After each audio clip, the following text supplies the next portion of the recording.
හොඳයි. ආයුබෝවන් පුතේ. අපේ අද සාකච්ඡා කරන්නේ අපේ පේපර් නම්බර් 30 වල ප්‍රශ්න පත්‍ර අංක 30 අපි පළවෙනි කොටස සාකච්ඡා කළා. ඒකේ දෙවෙනි කොටස තමයි සාකච්ඡා කරන්නේ. ඒ කියන්නේ ස්ට්‍රක්චර් එකයි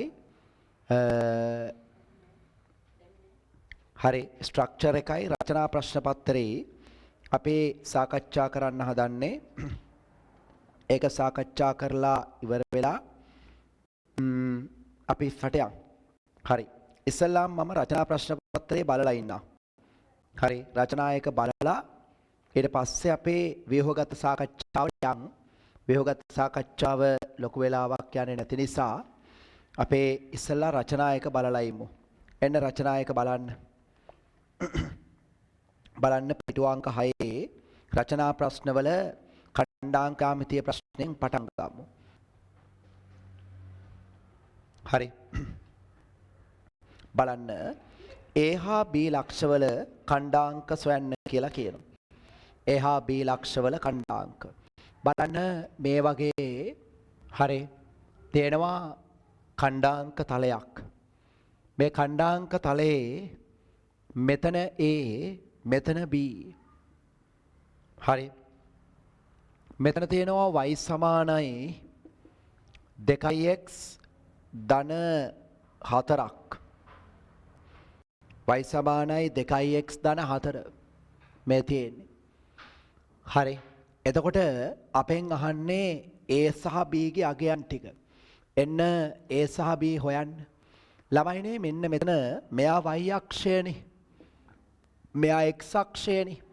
මෙන්න මෙතන A කියලා කියන්නේ අන්තක්ඛණ්ඩය. එහෙනම් මේකේ C සමානයි 4යි. ඒ කියන්නේ A ගේ අගය 4 වෙන්න ඕනේ. හරි. A සමානයි 4යි.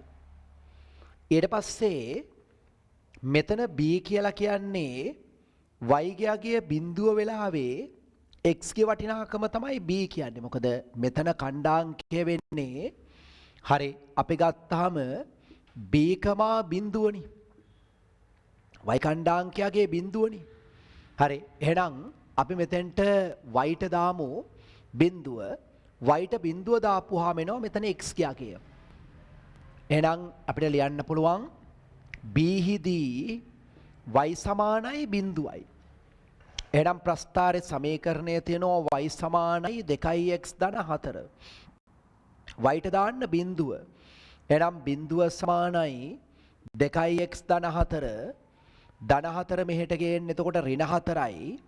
එතකොට එනවා 2x සමානයි ඍණ 4යි. දෙපැත්තම දෙකෙන් බෙදුවම x කියන්නේ ඍණ 2යි. එහෙනම් මෙතන b ගේ ලැබෙනවා කීයක් කියලාද? ඍණ 2ක් කියලා ලැබෙනවා b. හරි. a කියන්නේ 4යි b කියන්නේ ඍණ 2යි. ඔන්න ඒ ගාන ඉවරයි. ඒ රෝමිලක්කම් එක කලේ. බලන්න තමන්ගේ අඩුපාඩු තියෙනවද? තියෙනවා නම් ඒවා හදාගන්න. ඉහත රේඛාවට ලම්බකව A ලක්ෂය හරහා ගමන් ගන්නා රේඛාව එක ලක්ෂය x අක්ෂය ඡේදනය කරන ස්ථානයේ ඛණ්ඩාංකය සොයන්න. එම ලක්ෂය C ලෙස ගන්න කියලා කියනවා. ඉහත රේඛාවට ලම්බකව A ලක්ෂය හරහා ගමන් කරන රේඛාව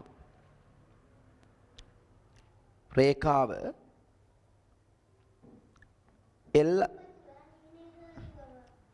y අක්ෂය ඡේදනය කරන ස්ථානයේ ඛණ්ඩාංකය සොයන්න.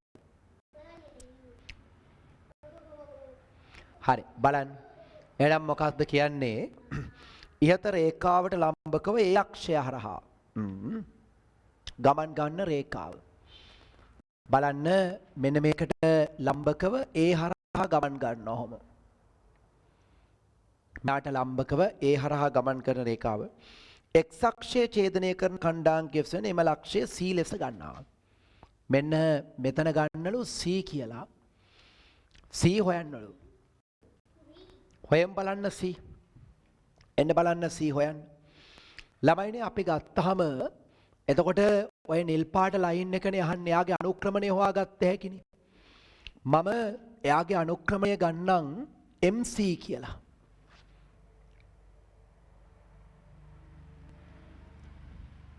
මම මෙයාගේ අනුක්‍රමණය ගන්නම්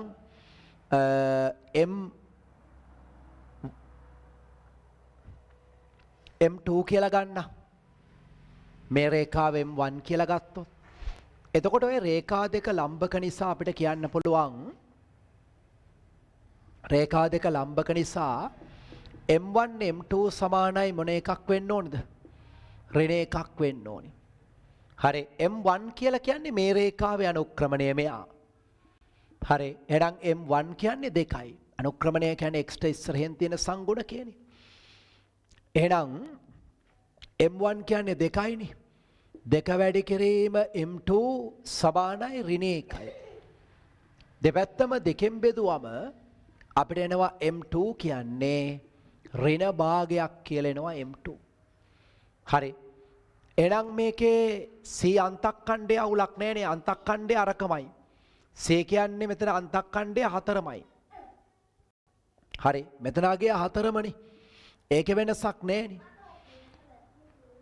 එහෙනම් අපි ගත්තාම හරි අහන්නේ ඒ රේඛාව ගමන් ගන්න ලක්ෂ්‍ය C ලෙස නම් කරන්න. හරි එම ලක්ෂ්‍ය C ලෙස ගන්න. ඡේදනයක නිතර ගන්න. හරි එහෙනම් අපෙන් අහන්නේ C ගියාගේනේ. C ගියාගේ ගන්න මෙහෙම කරන්න රේඛාවේ සමීකරණය හොයමු දැන්. හරි එහෙනම් අපි ගත්තොත් එහෙම මේ රේඛාවේ නම ගන්න L2 කියලා. L2 එහෙනම් L2 රේඛාවේ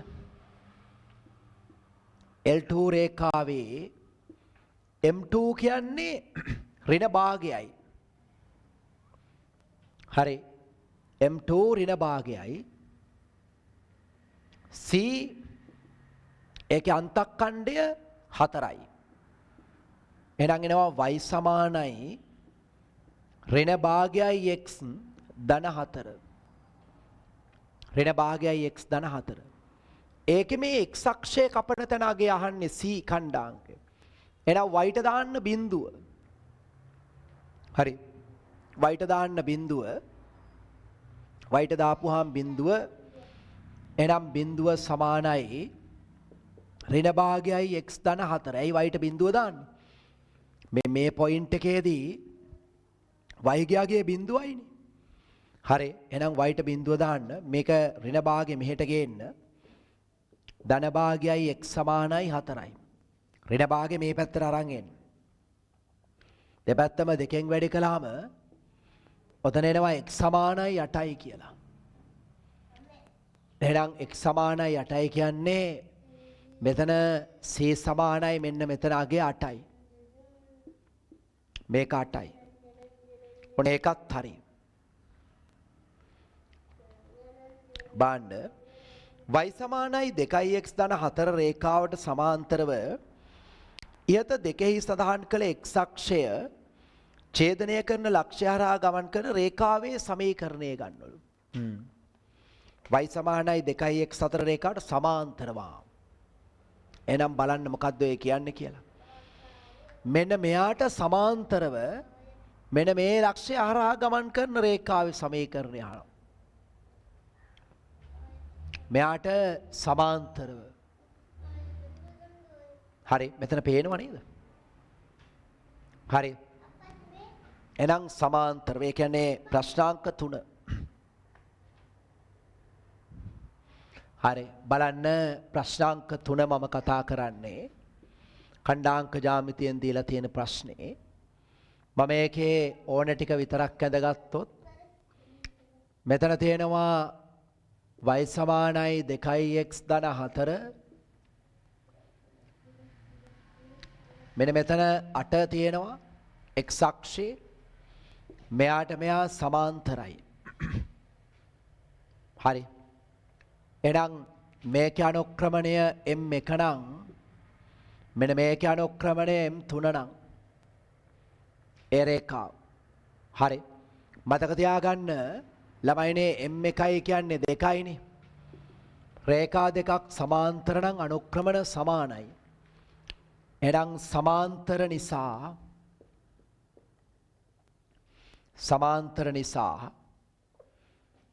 m1 සමාන වෙනවා m3ට.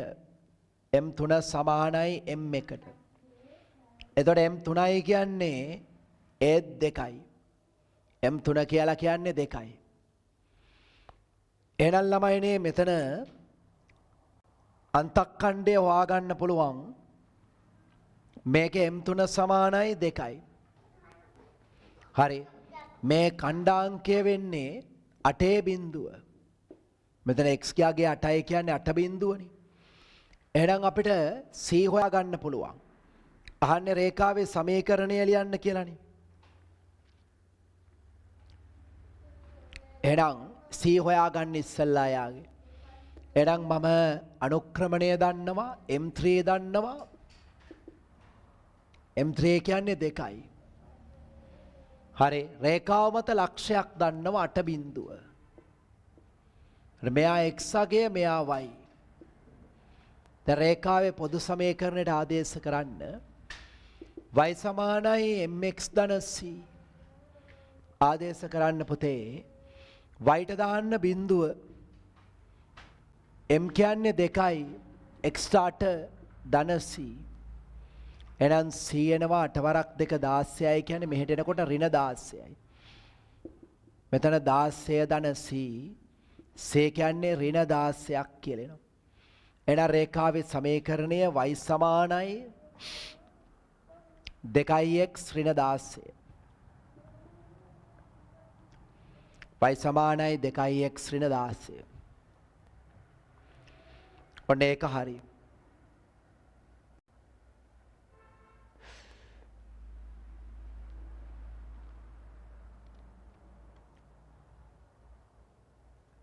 ඊළඟ ඉහත දෙකෙහි ලබාගත් රේඛාවට සමාන්තරව B හරහා ගමන් කරන රේඛාව නිර්මාණය කරන්න.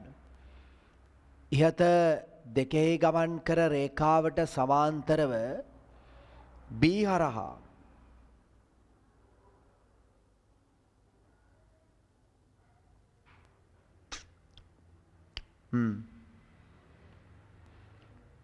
එනම් මෙන්න මේ රේඛාව ගැන ඔය අහන්නේ. මෙයාට සමාන්තරව B හරහා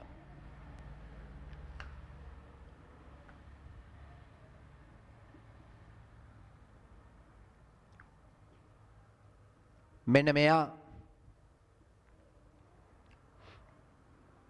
අර විදියටම හොයන්න පුළුවන්නේ. මං මේකේ මෙහෙම අකන්නම් ළමයිනේ. මං අවශ්‍ය දත්තරත් මේකට දාගෙන තියෙන හින්දා අවුලක් නැහැ. මේවා මකන්නම් y සමානයි 2x ඍණ 16 මේක. මේ රේඛාව y සමානයි 2x ඍණ 16. කොකටත් මම මේක දාගත්තා.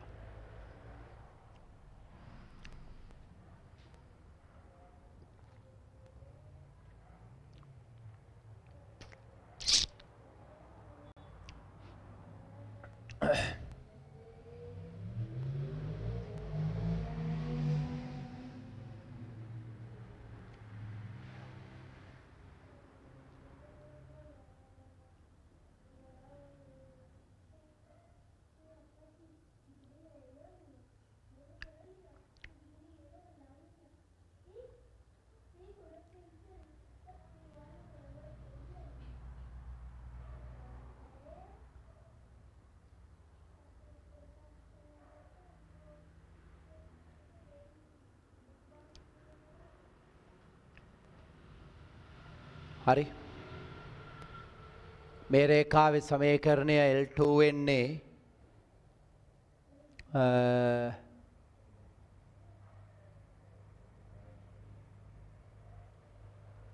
මේ කාවේ L2 සමානයි මේ රේඛාව y සමානයි ඍණ භාගයයි x ධන 4. ඔහොමනේ. හරි. එනම් බලන්න මෙයාට සමාන්තරව හරි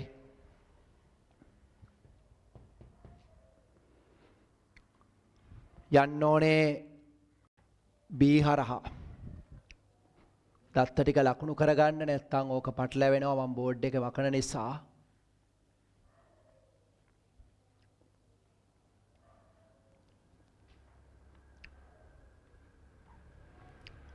බලන්න මෙහෙම තියෙන්නේ ඔහම එතකොට මෙයාට සමාන්තරව මෙන්න මේ හරහා මෙයා y සමානයි ඍණ භාගයයි x ඍණ භාගයයි x ධන 4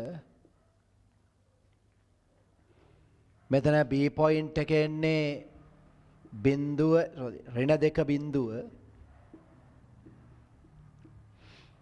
මෙයාට සමාන්තරව යන්නේ.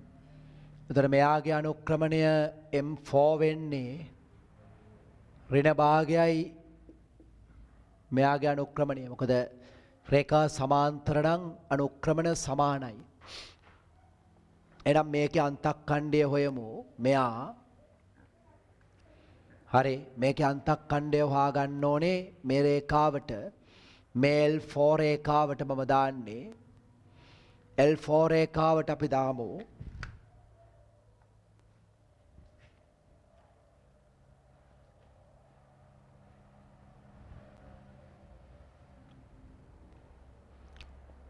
අපි දාමු L4 රේඛාවට L4ට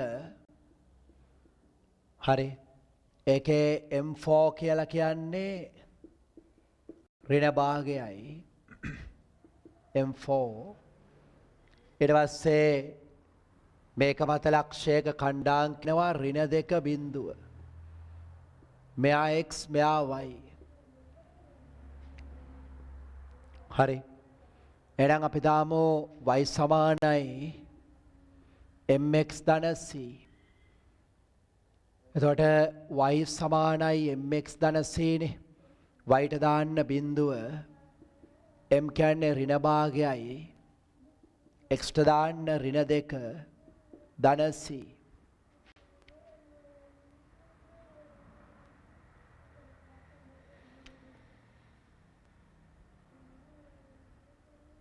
එතකොට බිඳුව සමානයි ඍණයි ධන 1 ධන c c කියන්නේ ඍණ 1යි